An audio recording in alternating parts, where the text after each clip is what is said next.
ಇದು ದೇವಸ್ಥಾನಗಳಲ್ಲಿ ಪ್ರಸಾದವಾಗಿ ಕೊಡುವಂತಹ ಪುಳಿಯೋಗರೆ ರೆಸಿಪಿ. ದೇವಸ್ಥಾನಗಳಲ್ಲಿ ಪುಳಿಯೋಗರೆ ಪೌಡರ್ ಬದಲು ಪುಳಿಯೋಗರೆ ಗೊಜ್ಜನ್ನ ಬಳಸಿ ಪುಳಿಯೋಗರೆ ಮಾಡೋದ್ರಿಂದ ಅದ್ರ ರುಚಿ ಅಷ್ಟು ಅದ್ಭುತವಾಗಿರುತ್ತೆ.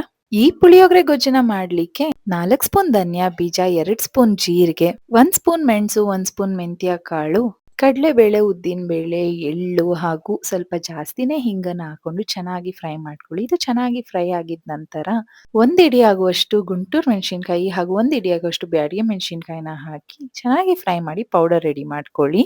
ಇನ್ನೊಂದು ಬಾಣಲಿಗೆ 200 ml ಆಗುವಷ್ಟು ಎಣ್ಣೆನ ಸೇರಿಸಿ ಅದಕ್ಕೆ ಸಾಸಿವೆ, ಕಡಲೆಬೀಜ, ಕಡಲೆಬೇಳೆ, ಉದ್ದಿನ ಬೇಳೆ ಹಾಗೂ ಎಳ್ಳನ್ನ ಕೂಡ ಸೇರಿಸಿ ಸ್ವಲ್ಪ ಜಜ್ಜಿರುವಂತಹ ಬೆಳ್ಳುಳ್ಳಿ, ಕರಿಬೇವನ್ನ ಸೇರಿಸಿ ಇದನ್ನ ಸಪರೇಟ್ ಆಗಿ ಎತ್ತಿಟ್ಕೊಳ್ಳಿ. ಅದೇ ಎಣ್ಣೆಗೆ ಚೆನ್ನಾಗಿ ನೆನೆಸಿರುವಂತಹ ಹುಣಸೆ ಹಣ್ಣಿನ ರಸ, ಸ್ವಲ್ಪ ಬೆಲ್ಲ, ಫೈನ್ ಆಗಿ ಪೌಡರ್ ಮಾಡಿರುವಂತಹ ಒಣ ಕೊಬ್ಬರಿ ಹಾಕಿ ಚೆನ್ನಾಗಿ ಮಿಕ್ಸ್ ಮಾಡ್ಕೊಂಡಿದ್ದಂತಹ ಪೌಡರ್‌ನ ಸೇರಿಸಿ ಮಿಕ್ಸ್ ಮಾಡ್ಕೊಳ್ಳಿ. ನಂತರ ರುಚಿಗೆ ತಕ್ಕಷ್ಟು ಉಪ್ಪನ್ನ ಸೇರಿಸಿ ಒಗ್ಗರಣೆ ಮಾಡಿದಂತಹ ಎಲ್ಲ ಕಾಳುಗಳನ್ನ ಹಾಕಿ ಚೆನ್ನಾಗಿ ಮಿಕ್ಸ್ ಮಾಡ್ಕೊಂಡ್ರೆ ಪುಳಿಯೋಗರೆ ಗೊಜ್ಜು ರೆಡಿ ಆಗುತ್ತೆ.